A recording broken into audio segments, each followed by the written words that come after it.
Welcome back to the Astronomical Learners YouTube channel. So today I'm going to show you what a brief kindergarten through 5th grade reading assessment looks like.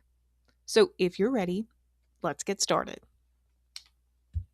So who am I? Well, I am Mrs. Deanna. That's my first name. I am currently a tutor on superprof.com. I'm also a homeschool mom that transitioned her kids back to public school. I am a self-published author. I am currently in college, and I also run this YouTube channel, and I have a website that I offer printables and free information. So what do parents say? They definitely say that I am sweet, I am patient, they enjoy how I connect with my students, and when it comes to tutoring, I do like to personalize the lessons that I make. So this is going to be a general assessment, so just be aware of that when we go through. Now, parents, if you are with your child, go ahead and sit next to them, but do not help.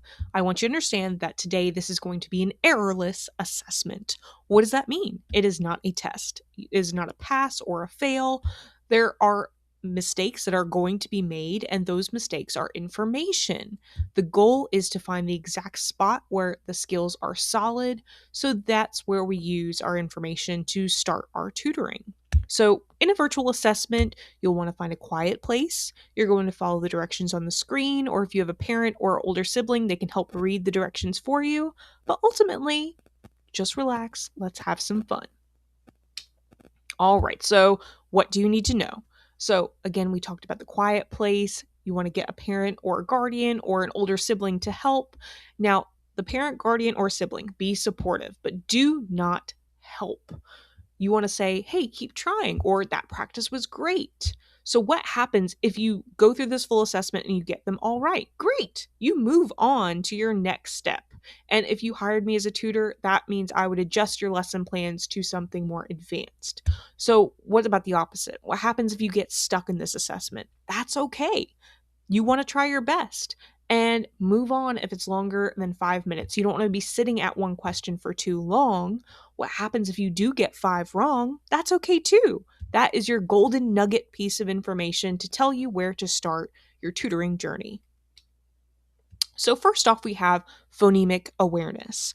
So, for parents and guardians, this task can help your student identify the individual sounds in spoken words, not the letters. So, in a tutor session, I would say, hey, let's say the word cat.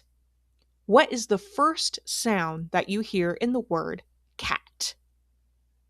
What is the last sound that you hear in the word cat? So if you got k for the beginning sound, great, you get to check the yes box. Woohoo! If you got the t sound at the end, then great, you get to check yes. Woohoo! If no, that means this is your point to start with phonemic awareness instruction.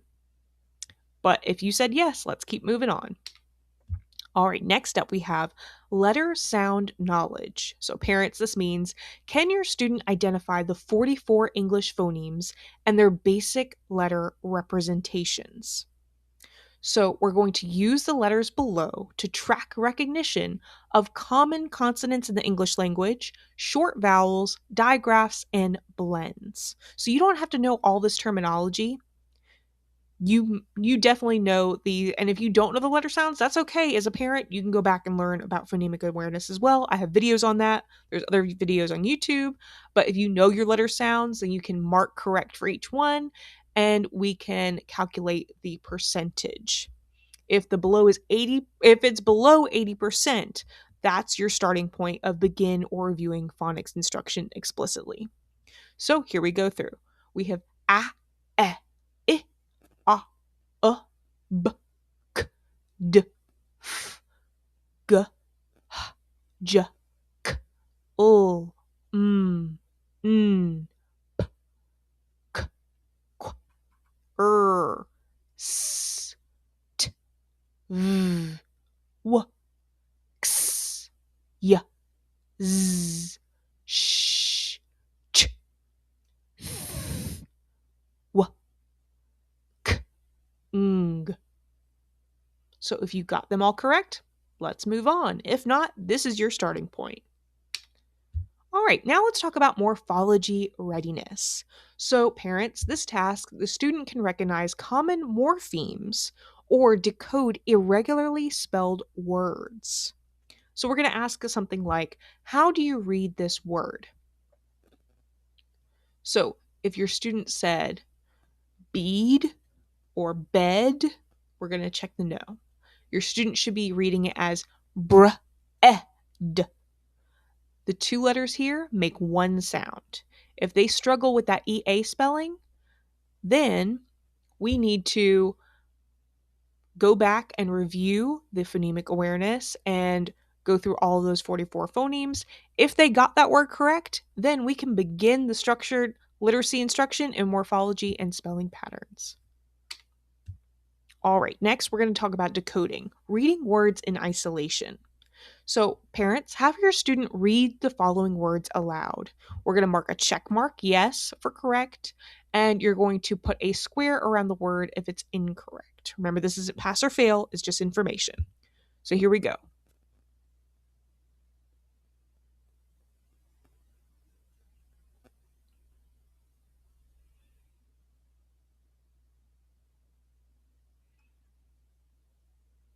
All right, now let's check your answer. Mad, mad. Pig, pig. Sam, Sam. Dog, dog. Rats, rats. Tim, Tim. Hot, hot. Ram, ram. Did, did.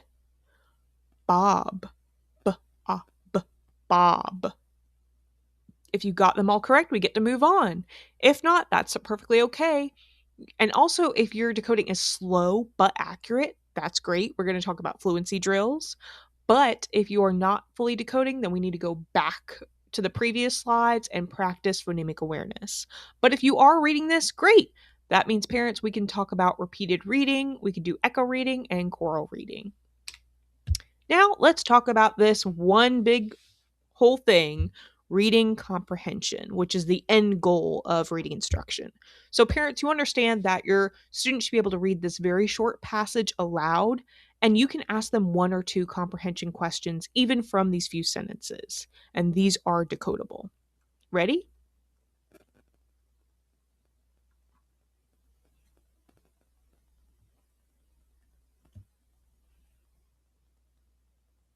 So, parents, we're going to ask, who are the characters? Let's see, we have a name right here, and we have a name right here. Did you get them right? Bob and Tim. What happened last? This is the last sentence. Did you identify this last sentence? What did they do? They will run. Why did they run? Oh, that's right. Here's our evidence. It is hot. They ran because it is hot. So if your student is fluent and comprehending, great, you get to move on to bigger and better stories. If they're fluent but struggling to understand, we need to talk about those 5 wonderful W words: who, what, when, where, why, and then of course the H word, how. But also, if your student is choppy or misreads, then we need to go back and talk about fluency. They need to practice more decoding and more phonemic awareness to get that brain confident in decoding. All right, so if you've gotten this far, congratulations. You have completed this very brief virtual assessment.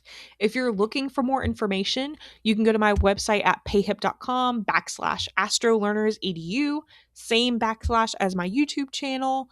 This is where I have my free literacy practice workbook. It's from 2025. I might be updating it for this year, but it does have this assessment in it. So as a parent, you can understand where your child's at, and you don't have to rely on a letter or a number of level that doesn't make sense to you. You can go ahead and assess, hey, where is my kid at?